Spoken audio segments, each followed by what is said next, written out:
kita kasih bingkisan lebaran ini. Nah, usai jeda pemirsa, kami masih akan kembali dengan informasi khususnya di segmen Gerakan Kebaikan yang akan kami hadirkan usai jeda. Tetaplah bersama kami di Newsline. Ya, segmen kebaikannya. Kemana iya nggak? Laparan orang ada musola. Terus.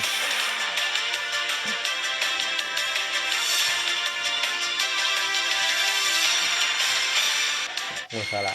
Itu anaknya ini sebelum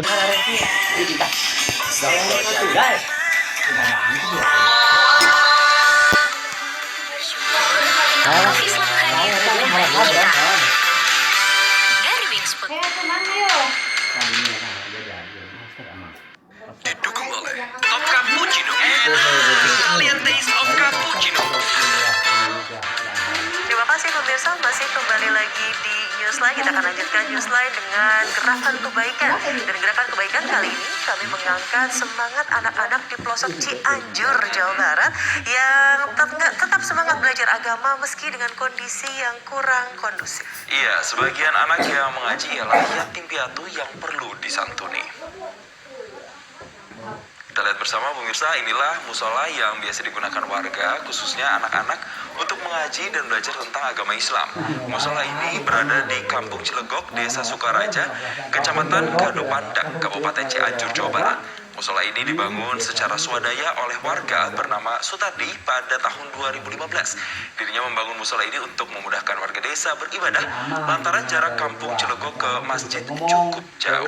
Selain membangun musola, Sutardi juga mengajar anak-anak mengaji. Sutardi berharap ada dana yang cukup untuk membangun musola dengan prasarana yang memadai, serta membelikan anak-anak kitab suci dan alat mengajar. Meski demikian, Sutardi bangga dengan semangat anak-anak untuk belajar agama Islam meski dengan kondisi yang kurang ideal.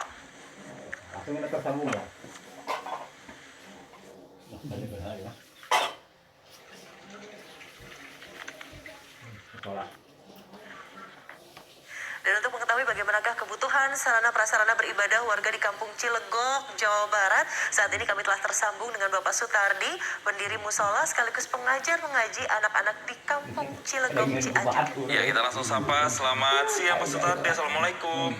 Waalaikumsalam warahmatullahi wabarakatuh. Iya, sehat-sehat ya Pak Sutardi ya. Terima kasih telah bergabung bersama kami di Newsline. Pak Sutardi, ini mulia sekali niat Pak Sutardi untuk bisa membangun musola yang ada di sana. Tapi sebelum sampai kita ke sana Pak Sutardi, boleh digambarkan kondisinya saat ini seperti apa sih sebenarnya musola yang digunakan untuk warga, untuk anak-anak untuk bisa belajar mengaji Pak Sutardi?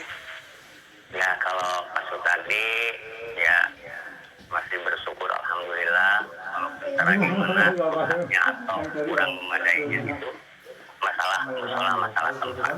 Tapi kalau masalah keagamaan, masalah pendidikan itu diharuskan, jangan dikurangi. Ya, itu menurut saya. Baik, Pak Sutardi, ini kita memberikan gambaran juga kepada pemirsa bagaimana sebetulnya musola kecil ini sebetulnya bisa diperbaiki lebih optimal lagi. Kita lihat ruangannya mungkin nanti bisa diperbaiki, dilebarkan. Atap yang kalau kita lihat Pak, ini kalau hujan bocor atau gimana nih Pak? Hanya beralaskan seng saja Pak? Bocor itu. Lagi terawehan kemarin tuh malam bocor. Tuh, Anda bayangkan pemirsa ketika sedang ibadah bisa bocor. Lalu dan luar biasanya ada bendera Republik Indonesia di sana ya. Dan ini dia gambaran, kita sama-sama ingin bantu Pak Sutardi. Pak, tapi apa yang membuat Bapak akhirnya sangat tergerak untuk mendirikan musola sekaligus mengajarkan mengaji anak-anak di sana? Ingin sekali di bidang agama lebih banyak, lebih bagus, lebih baik daripada yang untuk depan. Karena orang tua mungkin seperti Bapak udah tua, siapa yang akan meneruskan nanti masalah agama? Terkecuali anak-anak cucu kita, saudara-saudara kita yang ada harus bergerak cepat untuk menjalankan ibadah yang kuat, memohon ke Yang Maha Kuasa perlindungan juga apa yang kita inginkan berkabul dengan cara ibadah.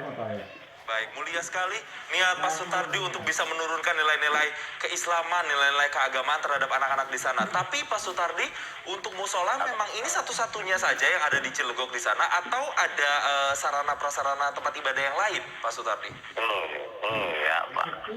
Enggak, ada musola ada di sebelah selatan.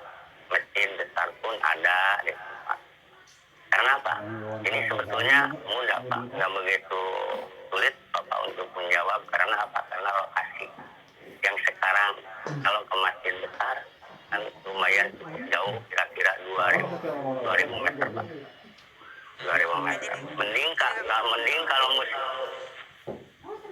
kalau musim kemarau enak jalan kaki, tapi kalau musim hujan bisa beribadah orang yang suka ibadah.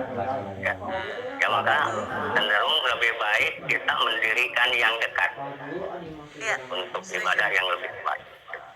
Dan ini bisa dimanfaatkan secara optimal begitu ya oleh warga Pak. Iya.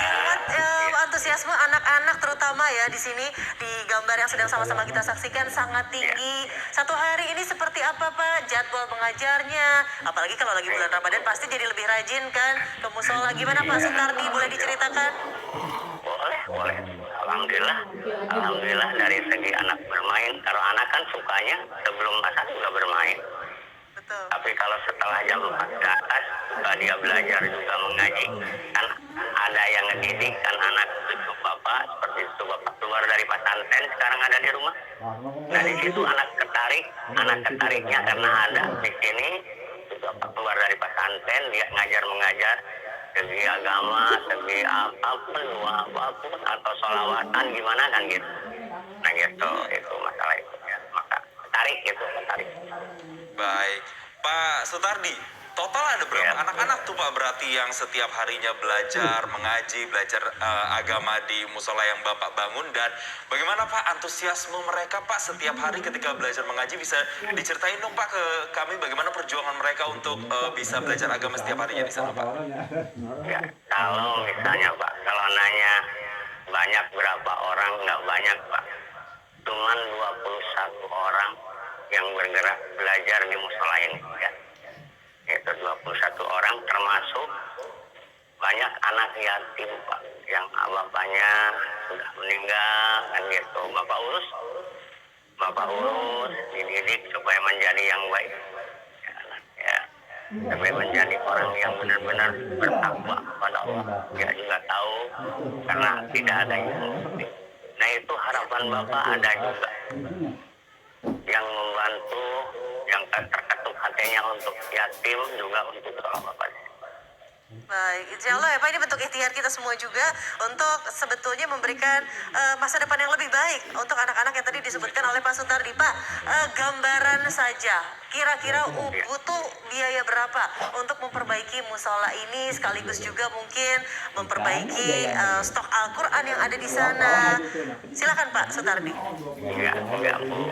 Ini kalau anak kemarin kan mengajukan ya ke sini 20 juta. Kalau dia cerita sama Bapak, tadi kata Bapak, emang cukup uang 20 juta itu untuk membangun, untuk merenovasi itu musola, untuk kebutuhan Qurannya dan lain sebagainya kan gitu. Ya dia kan nggak tahu, sebetulnya Bapak yang tahu ini. Sebetulnya kalau di atas 60 atau 50 juta itu cukup. Tapi walaupun gimana itu keinginan Pak Sutardi. Kalau misalnya ada rezekinya musola ada anak yatim 20 juta juga nggak apa-apa. Gitu. Baik. Iya, ini kita ikhtiarkan bersama, semoga ada hati-hati yang terkutuk juga yang saat ini menyaksikan Newsline bisa membantu juga untuk pembangunan musola di sana, dan adik-adik yang belajar agama di sana bisa belajar dengan kondisi yang lebih ideal. Terima kasih sekali lagi Pak Sutardi, sampaikan salam kami untuk adik-adik di sana juga, pendiri musola Kampung Cilegon telah berbagi inspirasi bersama kami di Newsline. Hatur nuhun Pak Sutardi, salam sehat selalu. Dan pemirsa Newsline masih